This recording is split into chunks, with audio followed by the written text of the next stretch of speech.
अस्सलाम वालेकुम दोस्तों, अपनी नेक्स्ट वीडियो के साथ आपको वेलकम करता हूं अपने इस चैनल में। उम्मीद है सब खैरियत से होंगे। काफ़ी अहम अपडेट आप लोगों के साथ शेयर करूंगा। स्पेन वीज़ा से रिलेटेड काफ़ी दोस्त जो हैं वो परेशान हैं, जिनके पास यहाँ का स्पेन का रेजिडेंट कार्ड है, जिसमें पीआर है या टेम्परेरी है 2 साल का।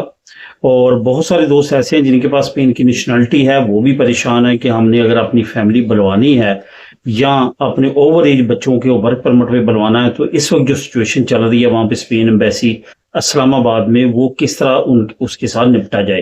क्योंकि आपको मालूम है कि एक तो यहाँ पे काफ़ी ज़्यादा बड़े शहरों में टाइम लग रहा है फाइल पास होने में, ख़ास तौर पे जिनके पास रेजिडेंट कार्ड है या वर्क परमिट पे जो अपने बच्चों को बुलवाना चाहते हैं।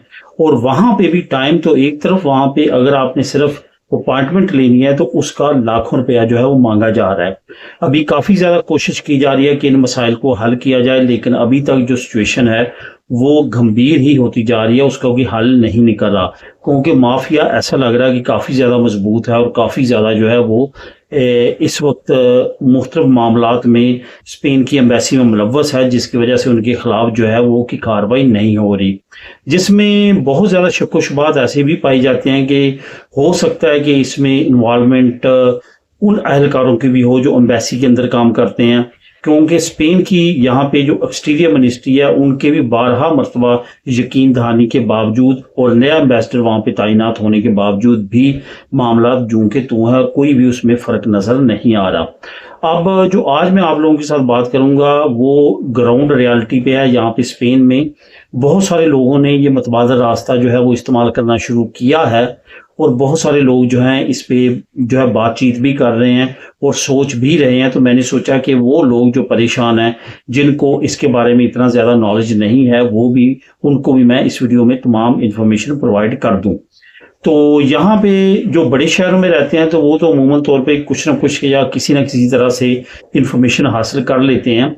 लेकिन जो छोटे एरियाज में, छोटे देहातों में, छोटे शहरों में रहते हैं, उन तक क्योंकि कम्युनिटी इतनी ज़्यादा वहाँ पे आबाद नहीं है, तो उन तक वो बातें जो कि कम्युनिटी के अंदर होती हैं वो नहीं पहुँच पाती। तो उन तक भी पहुँचाना ज़रूरी है। तो इस वजह से इस वीडियो को आपने गौर से और कंप्लीट देखना है, ताकि आप तमाम नॉलेज को, तमाम इंफॉर्मेशन को इससे हासिल कर सकें। तो दोस्तों, वीडियो की डिटेल्स की तरफ जाने से पहले आपको यूँ बताता चलूँ कि नीचे जो पहला कमेंट आपको मिलेगा डिस्क्रिप्शन में, वो व्हाट्सएप चैनल का है। वहाँ पे जाके उसको फॉलो कर लें। वहाँ पे मैं डेली बेसिस पे जो लेटेस्ट कवानीन हुकूमत की तरफ से अनाउंस होते हैं, पब्लिश होते हैं, वो वहाँ पे मैं उनकी फाइलें, उनकी पिक्चर्स और उनकी इंफॉर्मेशन शेयर करता रहता हूँ। तो वो भी आप तक वहाँ फॉलो कर लेंगे तो आप तक बार बार पहुँचती रहेंगी। तो दोस्तों, बात करते हैं कि अभी मामला क्या चल रहा है और उसका हल क्या देसी लोगों ने निकाला है। बहुत सारे लोग ऐसे हैं जो जिनके पास स्पेन की नेशनलिटी है। ये आपको बताता चलूं कि ये फायदा उन्हीं को होगा जिनके पास स्पेन की नेशनलिटी होगी, और स्पेन की नेशनलिटी जिनके पास है वो इस तरीके को अपनाते हुए इस मसले का हल निकाल सकते हैं।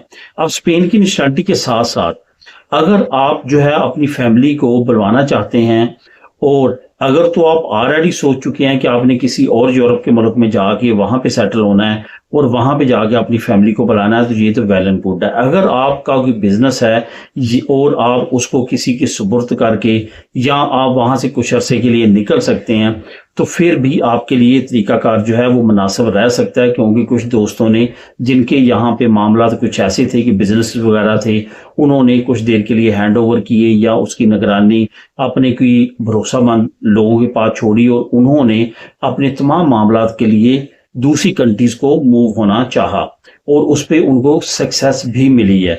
अब यहाँ पे ये बताता चलूं कि कुछ अरसा जो है, इससे मराद ये नहीं है कि आपने वहां पे परमानेंट जाके रहना है। इसके से मराद ये है कि वहां पे कुछ मामलात ऐसे हो सकते हैं कि आपको कुछ दिन वहां पे रुकना पड़े, हर महीने आपको चक्कर लगाना पड़े, या हर 2 हफ्ते बाद कोई ना कोई मामले के लिए, क्योंकि जब फैमिली का प्रोसेस होना है और वहां पे आपका जो है वो तमाम चीजें चलनी है, तो फिर आपको वहां पे जाना आना लगाना होगा। अब बहुत सारे लोगों ने आयरलैंड और लिथुआनिया और बाकी जो ममालिक हैं, जिसमें खास तौर पे स्कैंडिनेवियन कंट्रीज हैं, वहां पे मूव होना शुरू किया है, और वहां पे जाके उन्होंने अपनी फैमिलीज को अप्लाई करना शुरू किया है। आपको पता है कि यूरोपियन पासपोर्ट पे आप तमाम यूरोपीय यूनियन में कहीं भी जाके काम कर सकते हैं, रह सकते हैं और उस तमाम मामला कर सकते हैं सेम लाइक जैसे वहाँ के सिटीजन हैं, वैसे ही आपको वहाँ पे ट्रीट किया जाता है।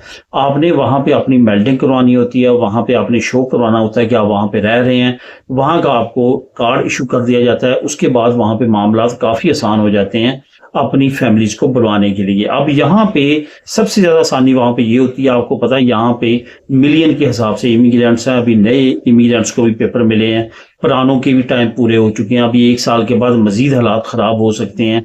जब इन लेने वालों को परमिशन मिलेगी फैमिलीज बुलवाने के लिए तो मजीद हालात जो हैं वो गंभीर हो सकते हैं हमारी एम्बेसीज के। तो इस वजह से बहुत सारे लोग जो हैं इस तरीक़ाकार के ज़रिए उन कंट्रीज में जाके अप्लाई कर रहे हैं और बहुत जल्दी और बगैर रश के, बगैर की प्रॉब्लम के उनके वीज़े लग रहे हैं और उनकी फैमिलीज आ रही हैं। तो मैंने ज़रूरी समझा वो तमाम दोस्त, वो तमाम लोग जो परेशान हैं उन तक ये इन्फॉर्मेशन मैं पहुंचाऊं ताकि अगर वो इस अपॉर्चुनिटी से फ़ायदा उठाना चाहते हैं तो वो भी उठा सकते हैं। इससे रिलेटेड अगर आपके ज़हन में क्वेश्चन हो तो आप नीचे कमेंट कर सकते हैं। मिले नेक्स्ट वीडियो में नई अपडेट्स के साथ। अल्लाह हाफिज़।